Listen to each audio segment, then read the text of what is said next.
Jerry Bauer, welcome to the Chasing Dirt podcast, man. A pleasure having you today. How are you, sir? Thank you. Everything's doing great. You and I connected, I don't know, maybe about a year ago. I was kicking around the idea of doing a podcast, and I go, no one's talking about cleaning out there in the world. I go, who's crazy enough to talk about it, much less do it as a profession? And I started doing some research, and lo and behold, you're the first podcast I bumped into, and I'm going, holy crap. There's a guy doing it, and he's doing it well. So, well, thank you. We're going to go through a bunch of stuff today, so I'm going to ask a lot of questions and elaborate. Tell me if I'm crazy or what. But how did you get into the business of cleaning? Tell me your story, if you wouldn't mind.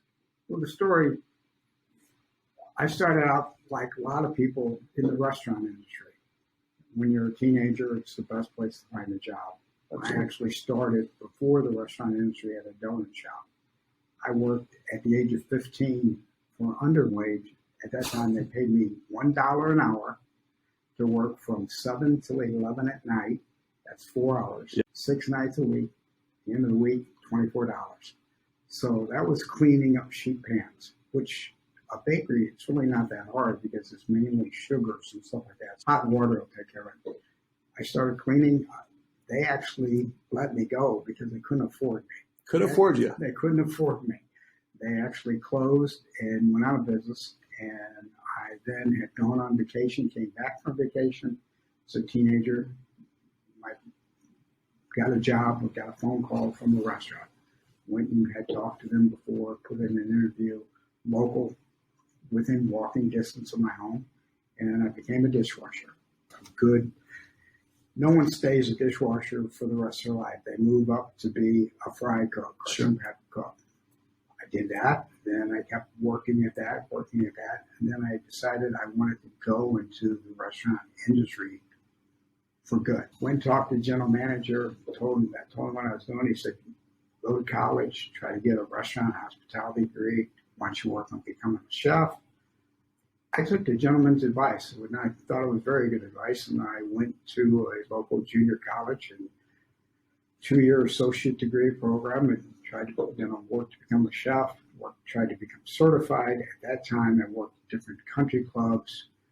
A young person trying to learn how to cook will work for different chefs. Why work for the same one? You learn a whole lot more. So I worked at different country clubs, went back, got the degree, went back, and went to work for a restaurant. The restaurant that I originally had started at, they called me back and wanted me to hire me into a management trainee program.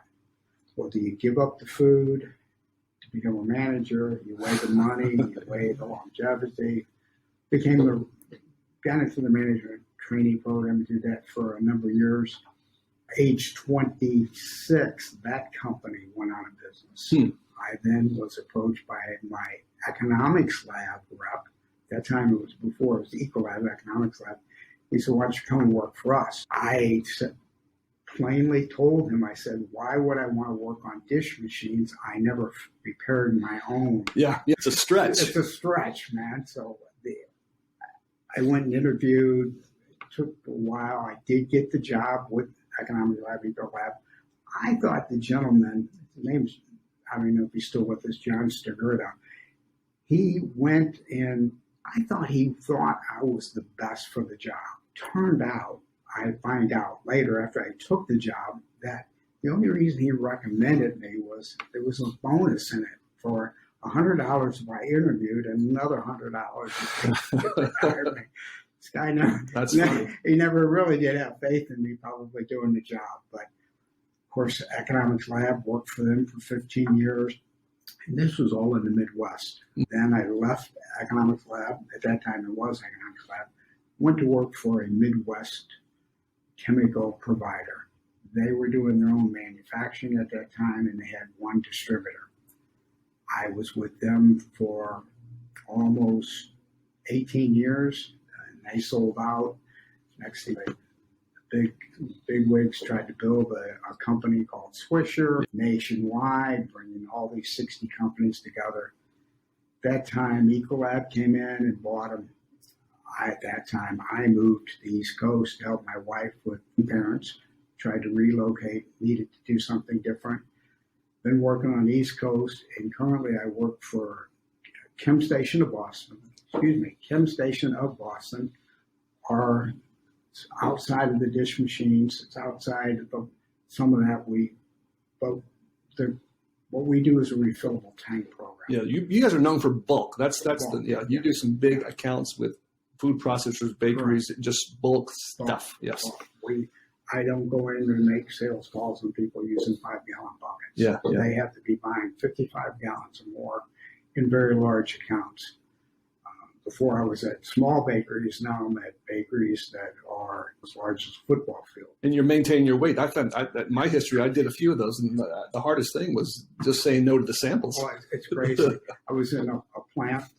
I've been in a couple times. We are hooking it up soon.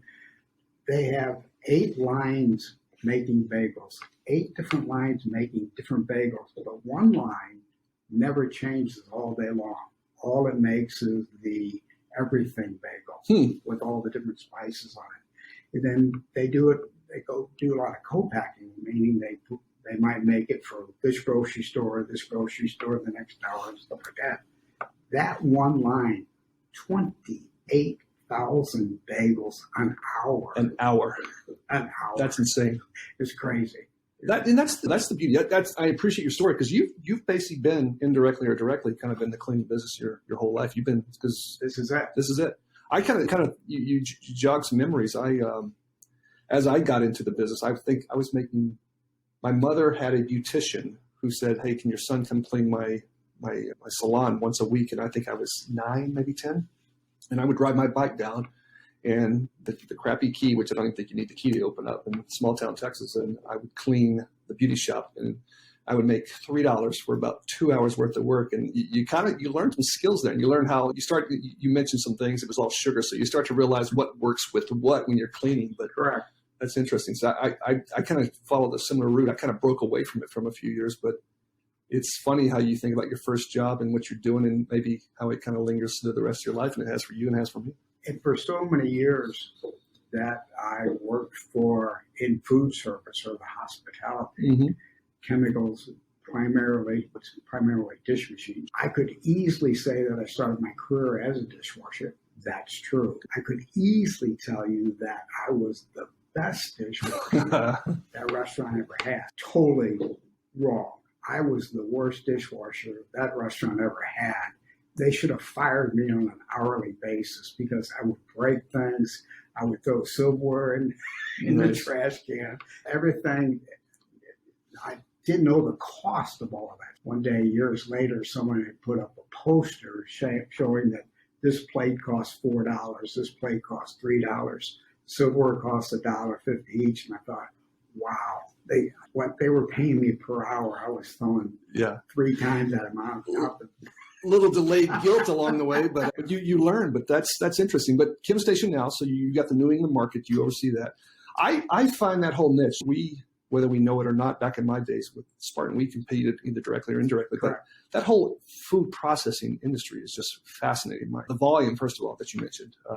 Correct. Let me ask you, what, minus seeing that many bagels being produced, what is the coolest food processing account you've ever been to, and why, I guess? Let me ask you that, because I find this interesting. The bagel places. One of my customers is a lobster processing facility up in Portland, Maine. Yep. They don't claim it, but I've done my research, and it's the largest in the United States. Really? And they do. It's just fascinating. You can just see them cleaning the lobsters, and then the different processes of how they weigh it, how they piece it out, how they freeze it. Now they're putting in a line for ready to eat. That takes another whole complete process. Wow. It has to be a whole different room, whole different sets of SOPs for cleaning. I think that one reason I really like the food manufacturing is I probably might upset somebody, but they care a lot more about cleaning. Yes. Sometimes the restaurant owners or the hotel owners or the nursing home owners, they might try to cut corn to get the job done. Food processing, or I do a lot of breweries. I probably have over 40 breweries as customers. They're top notch. More samples too, right? Got to test the goods. They love to give out samples. But you're right there. I think there's more to lose too, because I think I've talked to some contract cleaners that wanted to get into that space, and their concern is, first of all, not knowing the industry. I think they can learn the industry pretty quickly, but to your point, the SOPs have to be followed to a dime. They cannot be deviated off of, because the impact. Again, coming from Texas, where Bluebell ice cream, everybody heard about the recall, and it was just one event, and all of a sudden it took the company down. Correct. And that's where people need to think when they want to get into that business, whether you're selling supplies, you're selling an actual service, which I'm seeing more and more contractors kind of go out and pursue that market, is you got to be diligent with your SOPs and your personnel. But at the end of the day, if you get one bad batch and it hurts somebody, worst case, kills somebody, I'll kind of go off on another tangent. I Googled once, for some reason, I was writing an article, and I Googled foodborne illness lawsuits. There's a whole industry of lawyers that go after foodborne illnesses, whether you just get sick or, worst case, again, die, which is the remote case. But there had to be hundreds of attorneys who just had pages dedicated to went after food processors that don't properly clean their facilities, which is crazy, right? Correct. And they're getting, I don't know if people realize that because a food company or even a brewery, which is a food company, since they're going through more and more distributions, let's say they go through ABC Distribution Company, who's in another state, ABC will now send people into the plants, the facilities, to make sure that they're up on everything, because the distributor's looking out for themselves as well. So they govern themselves very well. They ask for help from myself and from others. I will tell you that even at my age, I'm considering getting HACCP as well as SQF to become certified in those two. It's a couple $1,000. It takes more than just, it's not going to a class for 8 hours. It takes some time, but I have other people within my company who help me do it, who, in other words, cover the areas where I'm not certified. But you really, if you're doing food processing, you really should be SQF and HACCP. That's a must, and I think have someone in the industry. And again, I think you look at it, and I don't think everyone has to be certified, but you need to have somebody that's an expert, so that when you have questions, you are the expert, or you have someone to go to that's the expert, because those questions will come up. And what shocks me, again, this might upset some people, what shocks me though is even the people who are running those facilities, because there's quite a bit of turnover in some of these facilities, is they're learning this as they go as well. So it's not like some people step into the big operations, they know what they're doing. But you also see some of these mid-size to small size that are just up and coming that are still trying to figure it out. A little bit below the radar as far as too much eyes on, but it's interesting the level of what you think should be there and it's not there maybe.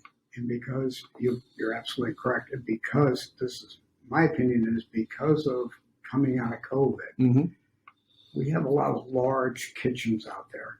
People who've gotten out of the restaurant, converted the restaurant, and they're more into food production, because you can go into any grocery store now. Now they have a bunch of fresh soups, they have a bunch of salads. They're not making it in that grocery store.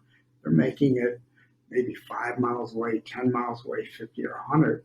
Those are places that are kind of under the radar right now. And those places are now starting to get expected. And the people who might have been running it before might have the expertise of serve safe and stuff like that. But now they're getting it with, wow, we have to have an SOP. What's this SOP?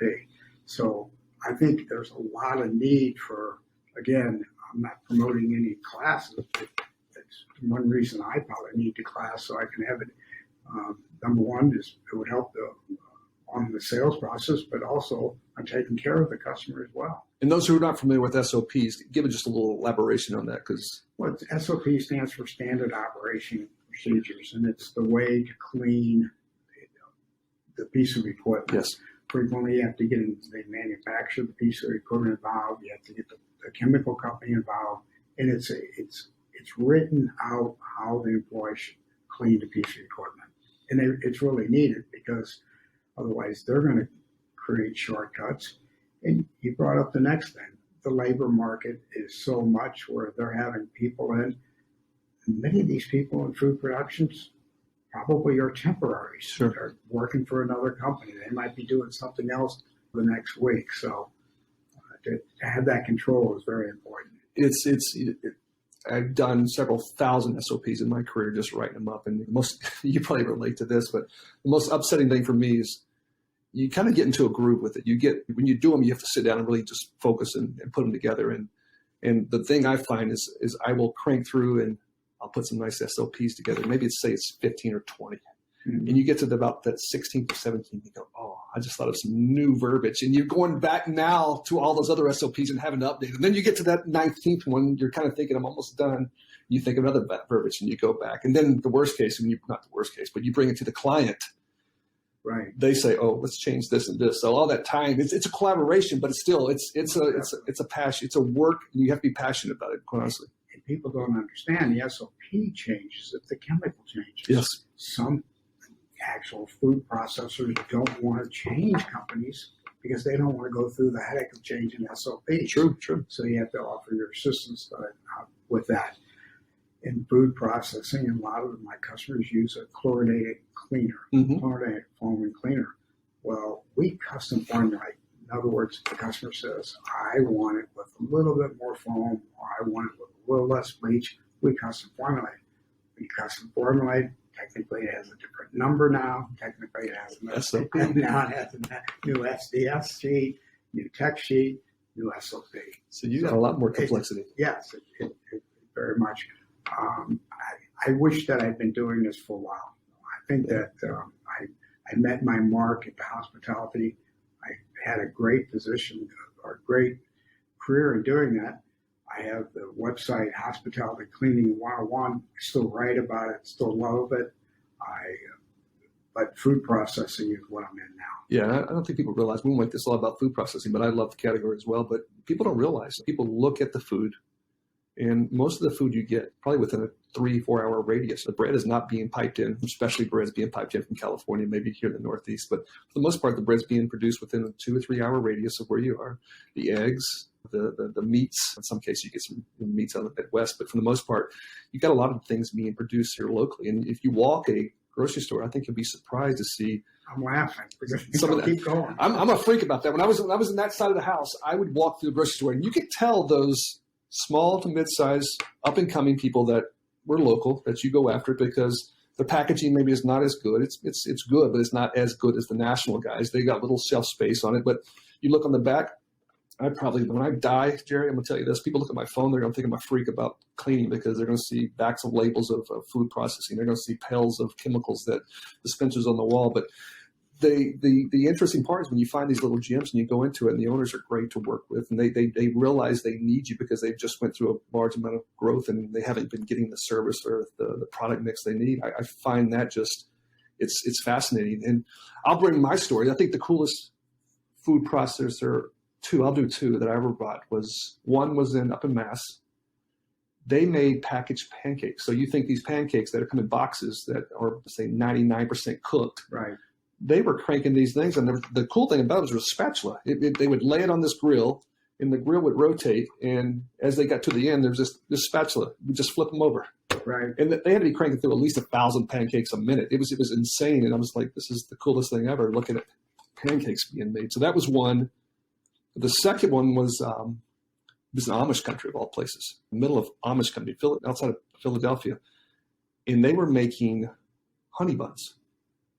And they did the worst thing ever. They took us on a tour, and it was like 4 p.m, so I'm hungry already because I missed lunch that day. And they're making these honey buns that had to be 4 or 5 inches thick and about 6 to 8 inches diameter. And after we did the tour, the cool thing about it is the way they lather on the icing was just a machine that goes back and forth, and it kind of just not sprays, but kind of glazes this blade that drops off the hot icing, which I thought was the coolest thing ever because I think I was hungry. That's why I was so impressed. But they did the worst thing ever. They came back in to have our meeting to talk about what we're going to do. They set that honey bun right there in front of me. For an hour straight, I'm looking at that honey bun and going, I'm starving, but I've got to eat it. But I didn't. But till after. You brought up a great sales tip on how to find leads. Yeah. I find more leads by going into grocery stores. I go into grocery stores, and now, luckily today, we have cameras. Yeah. Where I can walk and just take a picture. Some of the grocery stores have a whole aisle just saying local, and take a picture, go back and do some research. I can't tell you the the accounts that I've gone to Mm-hmm. actually have sold some as well. I go back to my boss who literally been doing the company for 20 years and go, we're going to pick up this account and they do this and who, where, why? Yeah. I never heard of it. Never heard of them. Have you seen them in the grocery store? Yeah, I kind of have. Well, that's called a lead. And that's what's it's like. I kind of joke that in this business, as much as we do research, we probably would have solved a few crimes if we'd been cops along the ways. But some of the biggest ones, and you talked about co-packers, some of the biggest accounts I've ever stepped into were co-packers. And I go, I'm driving by this facility 20 times and I never knew they were in there. The one was down in Philadelphia. Of all things they made, and I didn't think about this, they made fruit roll-ups. When I'm talking fruit roll-ups, these guys were cranking 24 hours a day, 7 days a week, and they were shipping that product around the country, but they were co-packing fruit roll-ups across the country. And you look at it as just a white, dumpy warehouse building, a lot of trucks kind of in the back. You didn't know what the hell they did, but that had to be probably a $50,000 to $60,000 chemical account alone, not to add all the other stuff that went along with it. It's amazing how much some purchase. Yeah, so it's an interesting market. I think you're dead on, but I quite honestly, I don't think there's any chance you get into it late at all because, quite honestly, in the last, now I'm dating myself, but in the last 15 years, the criteria is really up. It was stringent before, but not like it is today. Correct. And I think people who are interested in that space, whether it be contract cleaners or sales professionals, I think there's a huge industry. Even cannabis, I'm looking to have a guy on he's going to open up he's already opened it.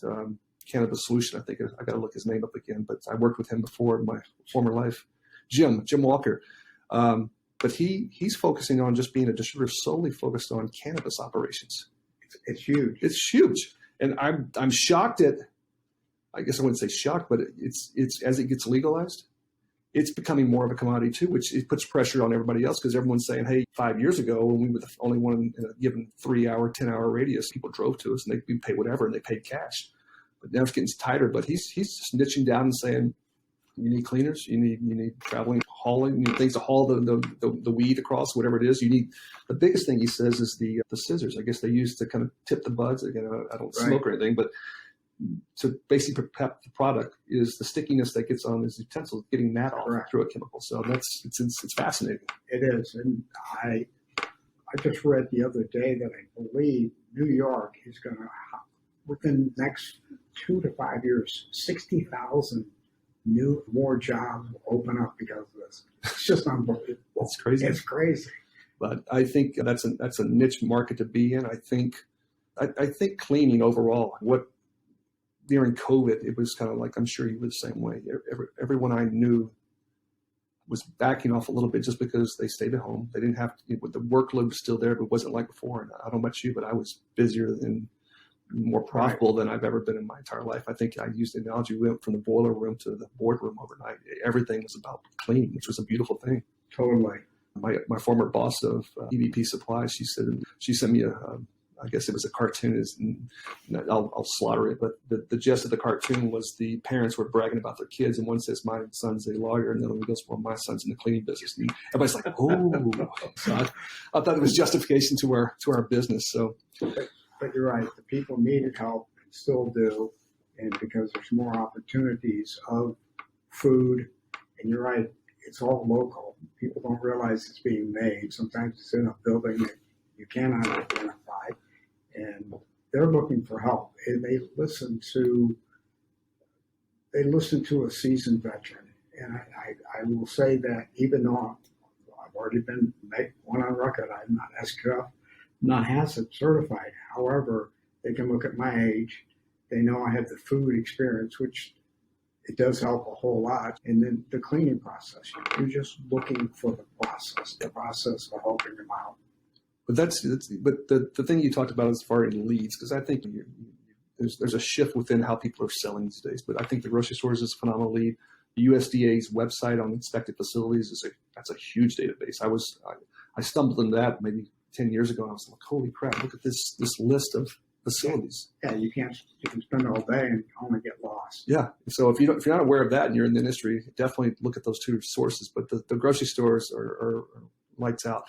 That kind of ties me to another process about the whole selling process. I laugh at reps, and again, I see it less and less because I'm less and less out in the field doing other jobs now. But the reps that walk in with the notepad and they're sitting there writing every single chemical or every toilet tissue or hand towel or soap.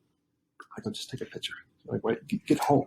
Don't spend 20 minutes writing. Take a picture or 2 or 3. Spend time with the client. So that's for the newbies getting into business. That's a 101. It is. Way to go about The it. camera helps. The only thing is, you got to be careful. You always ask if you can take pictures, especially in food processing. They don't want people to see what they're doing and stuff like that. They have their own rights. They might have a special piece of equipment in there. Absolutely. That's a good point. They don't want someone to see it. So I always ask. I've come close to, I'm not going to say getting in trouble, but when someone will to say, we don't want you to have cameras here. Yeah, so that's a good point. No, I think processes too, even the SOPs, they're kind of don't share these, don't take these anywhere else. Well, So but that's all good. But so you've been in the business for a while. You're at ChemStation now. We kind of have a common mutual respect for the food process industry. What do you, I guess we bumped it. Let's talk about that a little bit, because I think we're in the same vein right now with what we're doing now. This podcast here is a passion project for me. It's a way to meet cool people like yourself and kind of talk shop a little bit. But how did you decide? Because I'll elaborate as we go, but just putting yourself out there is kind of the hardest part. Not sitting here shooting the crap is the easy part, but really putting yourself out there on a national platform. Why? Tell me why. Well, I think it followed up from when I moved here to the East Coast. Yeah.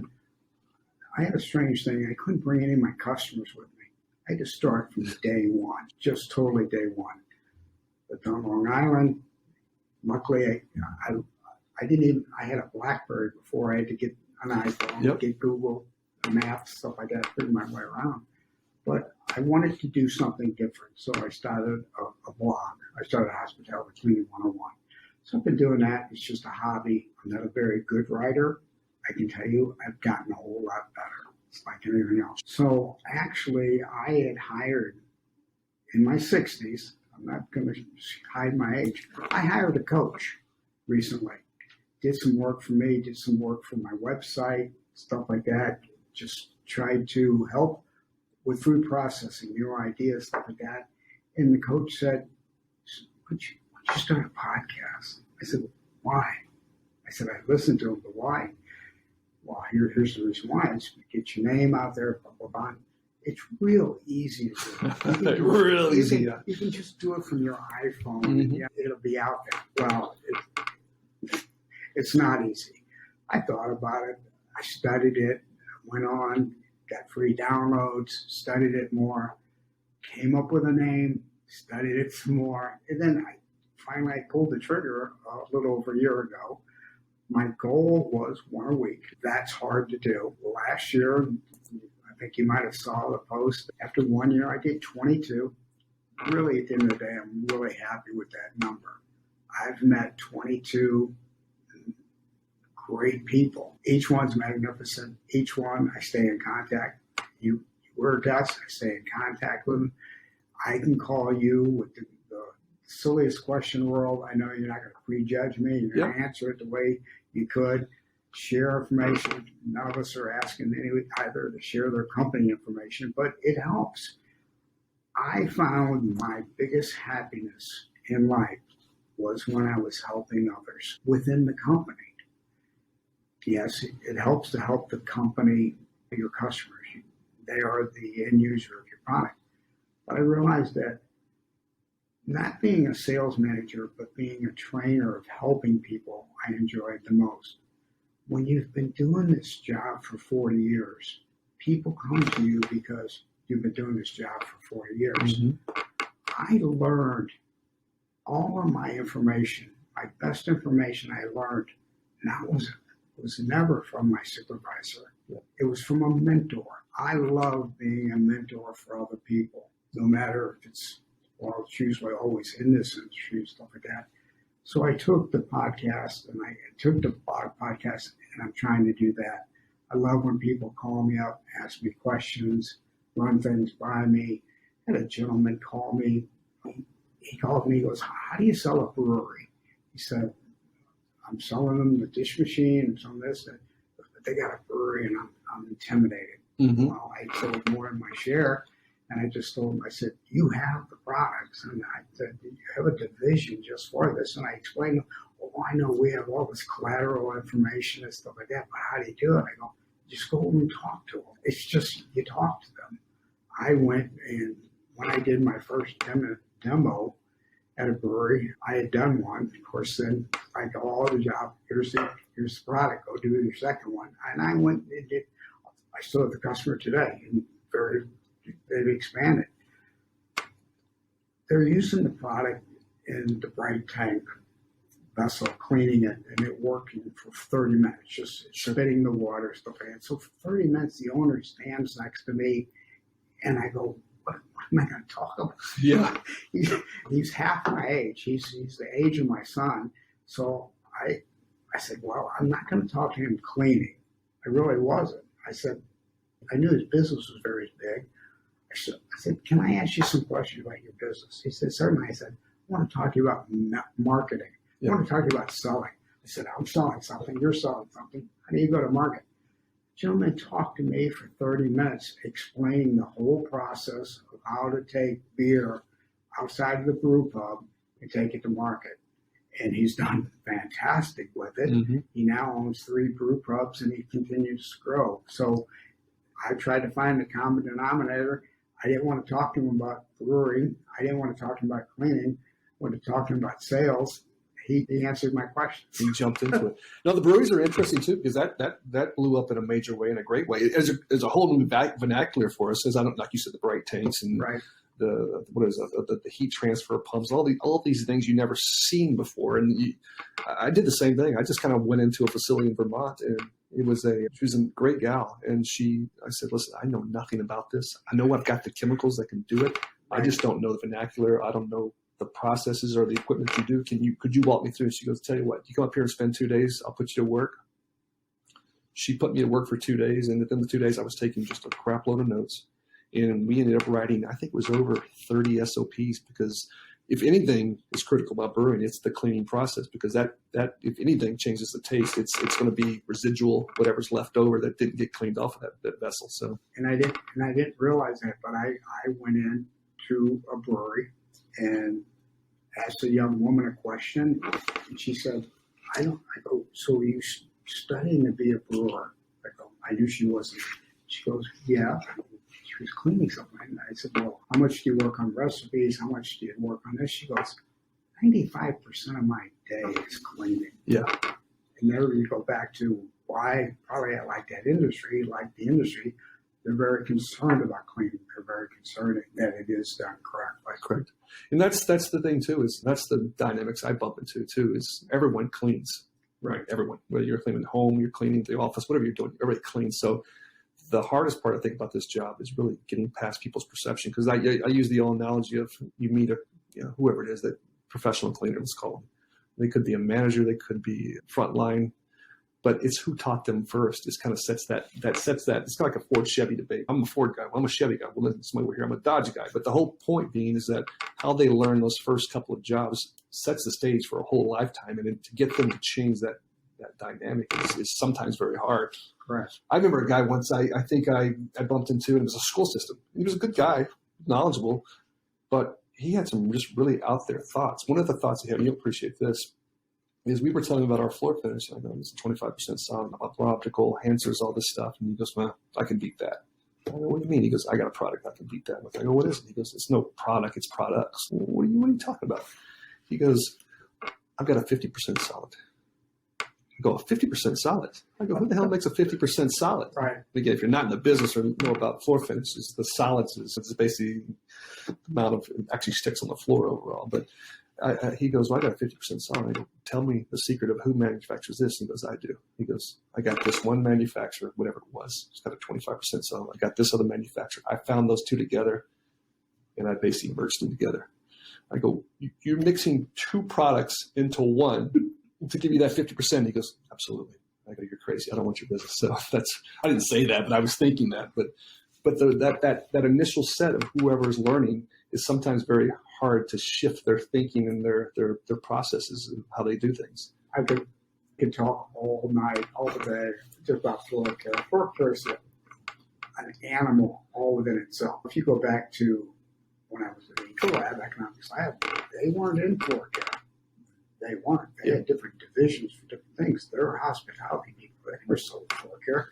Years ago, they never even sold housekeeping. When I started with Ecolab, their biggest thing was powdered laundry. This is showing you my age. It was before the liquids. Interesting. So they evolved through the housekeeping and a little floor care.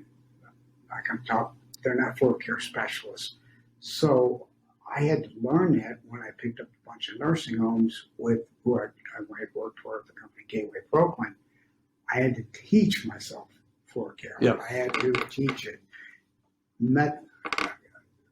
I don't know the proper word. A boatload, a cargo load. I just met the most interesting people. One was just as nutty as the next. I'm sorry. Yeah.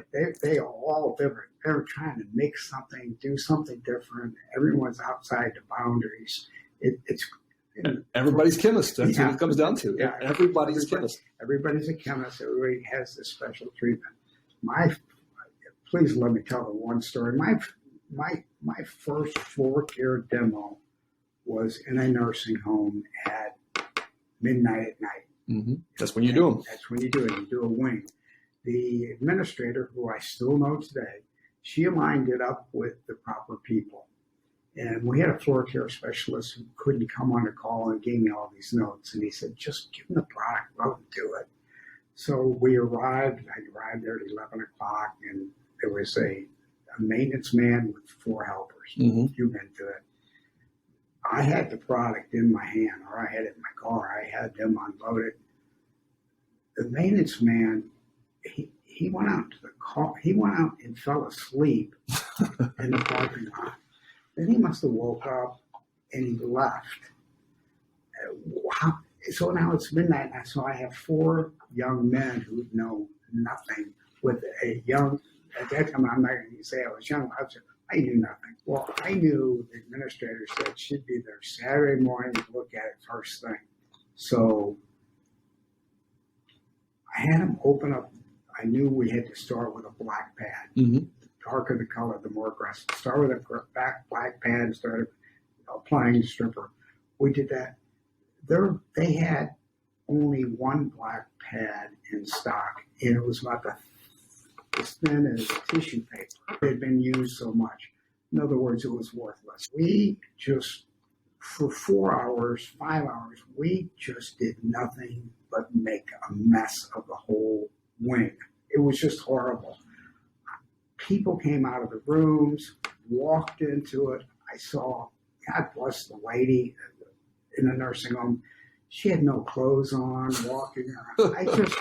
A night that I'll never forget.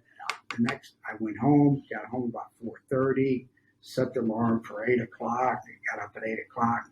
First thing I did was call the administrator Saturday morning. I knew she was walking in, and her first words were, "What the happened?" Yeah. And I said, "Gus wasn't there." I said, Yeah. "I'm not trying to throw one of your employees on there." I said, "You didn't have pads, you didn't have this." She goes, I knew it wasn't going to go right, and I don't blame you at all. Because I had to save myself. I had to save the kitchen business. I had to save the laundry business. I had all her other business. She goes, "It's not your fault." Taught me the lessons that I needed to learn. That even though when people say they have the product in stock, go out and feel it, touch it.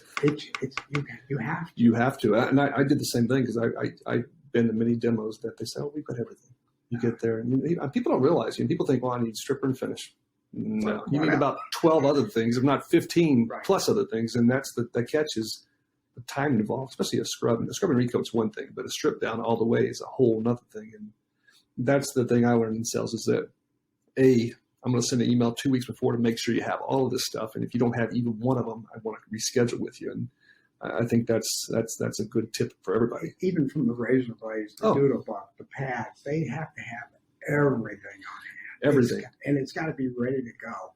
It has to be ready to go. And I think that's where good sales reps come in because, I think there's some sales reps who just love doing floor demos, and there's most of them that do not like doing it. And they'll say, "I'll get my manufacturer rep to go out there." But a well thought out plan and program, I'm saying you earn your credibility very quickly within the industry if you can coach people how to do that, because it is a lot of detail, a lot of attention to detail, especially, and a lot of processes that you need to follow. But my funniest one was I was going in. This was when I was brand new, but I was trying to put a floor down, and they had everything there, but the mop seemed different for some reason. And again, I was still new, and I was like, "What the hell? This doesn't feel right." And I'm trying to lay the finish down. And the finish just wouldn't lay down. It was sloppy. I was like, oh man, this is terrible. But I did everything great, stripping all this stuff. That's when I learned the value of the blended mop or the microfiber, or slash not having a cotton mop, because people don't think about a cotton mop. It sucks. It doesn't lay. It sucks it. Sucks up product. And those little lessons, I think that this next generation coming in. I had a guy, Connor Clifford, on the podcast. We were talking the next generation, and maybe I'm missing it, but I don't see a lot of those demos occurring like they did back in when I started the business, and probably definitely when you were in the prime of your business. But it's going to be an interesting ride over the next few years, because I think as the work shifts around, I think it'll go back to the offices at some point. But how do you take that knowledge that you have, maybe I have, others have, that really have refined their craft, and really take it out to the masses and give it? I agree. It thrills me, even though it's been 10 years since I've been in the Midwest. I still have old customers. Mm-hmm. I still have people I used to work with who call me and go, I have this problem. And I'm no floor care expert. I haven't laid a floor in 10 years, but it's a thrill trying to help them, because I don't have the answer, but I do, because I look at things through a common sense way. Sure. There's a problem. Let's evaluate the whole thing, and we'll figure out what the problem is. And if you just ask questions back, oh, I forgot about that. Oh, I forgot about that. They answer their own questions. I don't have to be on property to show them. Yeah. So well, what do you see out there? Again, the podcast, real quick. Let's throw that out, because I can't tell you everything you see here, whether you see it or not. This part of which you kind of gave me the confidence to do, but getting yourself out there. What is your podcast? It's called Cleaning Processes with Jerry.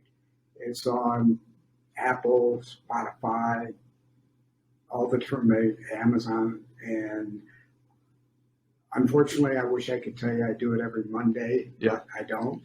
I come out with one every 2 weeks. You can go online at my site, Hospitality Clean 01. You can sign up for it. You can get reminders of it. We try to throw the information out there through all the different channels of when I broadcast somebody new. Some days I do it by myself. Doing this podcasting, you have to get the guests. I'm here. Sometimes the guest bails out at the last minute. It's the thing I'm learning is, I feel like a newbie sales rep. When you're a newbie sales rep, you learn these little tricks as you fall on your face. I fall on my face a little bit, whether it be the technology, the audio, the lighting, all this crap. And again, I'm probably overkilling what I do, because getting people here, and I appreciate you being here, because being live, it's you and I think people like we thrive on this interaction back and forth versus through a camera that you see somebody on the screen. So I appreciate you being here, but no, just putting yourself out there. And I saw that. And you just mentioned it, but you celebrated 24 episodes, right? I'm up to 24. I just did 22 in my first year. Yeah. So it's gone very well. I enjoy doing it. It's something I do in the evenings, something I'll do in the weekends. Spend some time. As you and I have spoken beforehand, there's a slight cost to doing all of this. I'm no longer golfing, and I just equate I no longer losing balls or fishing lures. Yes, so it's paying for itself somehow. You're going to spend the money somewhere. But, that's right. But I think that's the interesting thing too. Is again going a little further in this. But I found you, watched a few episodes, I enjoyed it. I gathered some knowledge. You kind of reinforced some things you thought you knew, and even your blog was great. I saw the article you wrote about delivery drivers, and I love that. You hit on like 15 just key points. And if anyone hasn't looked at that, you have to look at the blog post on Jerry wrote up about the deliveries, which was huge because people overlook that thing. But that's what we're trying to give, because if I'm getting into the business, let's just say when I got into the business, you found that mentor, but that mentor is not with you all the time, right? Right. They're not with you. But when you find that mentor, they're not with you all the time, but what you find is others in the business. There's some older guys in the business I've known that I've tried to get some information from, and they're very guarded. That's my secret sauce. It's like a running back. I've got my different moves, and I'm not going to show you how I do them. And what I'm trying to do here with this is really break down some barriers, because guys like you have a wealth of knowledge and you're willing to share. Like you said, you're a giver. You like to give out that knowledge and help people achieve. And my hope is, I think while you and I may have been a competitor in the past, or we could be a competitor in the future, I think together, if we're working together and we're communicating, we're kind of learning from each other, it's going to make the industry overall better. And that's kind of what gets me excited about this whole project, because the days of sitting back there and saying, I'm not going to share anything, you're going to be the guy who's not learning for the most part. Most definitely. It goes back to being a mentor and surrounding yourself with good people. I can tell you that one of my associates, or one of the people, the person has passed away since, so I'm trying to pick the right word. The person that I aligned myself with, think of this, was a gentleman who owned a water softening company. And I had tried to align myself with different ones, major brands, or franchises, and stuff like that. Always let me down. I met a gentleman and I said, he goes, how much would soft water help you and all of your customers? I said, number one is my customer would save money. However, I could make it on the back end. I would never lose any customers, because soft water will reduce their chemical storage. If you can support me, I can support you. I couldn't take him out to customers so fast. Frequently, again, I lost money because I'm no longer selling the scaler. I'm no longer selling them stuff. My problems went away. My trouble calls went away. My complaints went away, because a person of another industry helped me out. It only advanced my career. I would challenge you to write a blog around that one, not to put work on you, but I've messaged that because to the point, I call it layering of the solution. We mentioned floor care. Okay, maybe I work for Spartan and I've got a chemical that I want to use, a stripper I want to use, but guess what? There's an equipment guy. There's the pad guy. There's the razor guy of all stupid things. There's the bucket guys. And really start to work with those guys. Say, listen, you sell buckets. You sell a lot of buckets for strippers. You sell a lot of razors for stripping projects. You sell this for this. Let's network. Why are we working like we're only a lone wolf out there just operating solo? Let's go out there and swing machine. Call me up and say, I'll bring you some finish. What's it going to hurt you? It's not going to hurt you. Right. All of a sudden, when I'm doing a demo and I recognize those guys, to your point earlier, don't have the equipment, I'm going to call you and say, hey, bring the equipment. I'm doing a floor demo. Most definitely. Boom. And if you do that within just a floor demo alone, there's 10 different partners that you can be back and forth with. And I think the newer generation, and I'm looking to do a whole little, how do you take a brand new rep into the business? Because nobody gets in this business by design. It's kind of you fall into it or you're born into it. But how do you take a rep from day one and put him 5 years quicker? Because I think you probably got 20 secrets that you learned that you could say, I could take that rep and within 6 months, I'll make him the equivalent of where I was 5 years of my career, or where he will be in 5 years. And I think there's a value there. And that's what I hope to get across through the podcast and your podcast, your blogs, all this stuff. It's the number one advantage, and it can work. And going back to, I used to go back to the water softener guy, and this goes hand in hand with your driver. Mm-hmm. If a water softening company, or if it was just a guy going around his garage, but going back to the driver, anybody who's aligned with myself and is in one of my customers, or we share a customer, he or she, they're another set of eyes on that customer. Absolutely. They can tip me off if there's a credit problem. Hey, the guy's extending it out. They can tip me off. Hey, I saw a competitor in the parking lot. They can tip me off because somebody's changed. Mm-hmm. It's the reason I wrote the article about the driver, because frequently a driver will be in a customer more often than the salesperson. Salesperson just going there, he's just getting the order. And so many of them are just order takers. They're just getting orders. That driver knows everybody's name. He knows even birthdays. I think the drivers are giving some cake. They know more about your customers than you do. And if you don't want to be honest about that, then you're wrong. And I think there's as much of a sales resource to you as well, because think about it, they're seeing the competition. We were putting together a program, my former employer, we put in a program to incentivize the driver with the best feedback. If you think about like the military, they're forward eyes. They see what's going on the front line. They're driving all day long. They're passing new. I think I mentioned to you in the blog that post was They're passing by new construction, new projects, new expansions, new whatever. And all of a sudden, this extra set of eyes, if that's one of the tips. If I'm a sales rep, I'm going to say every one of my drivers, I'm going to go say, hey, listen, feed me opportunities. If I get a new account based on the opportunity you saw, I'm going to pay you something out of it. And why not? Why not? Our driver for where I work right now at ChemStation, he sold an account for me. He flat out sold it. It was sold before I ever went in there. He was delivering to a brewery. He had on the truck, he had the chemicals. He could see the pumping system. He had on some brand new tanks that were going to a new customer.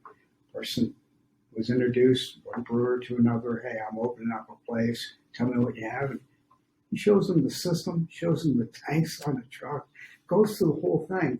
I mean, the guy's, it was great. He was in a nice looking uniform, but it's not like he went in there with a coat and tie. He just went, he could probably tell the system better than I can as a salesperson. And he's got more credibility because he's not trying to sell you. He's not full of BS, right? Hey, I'm just dribbling. The guy, I think he didn't even tell me about it for a week. Yeah.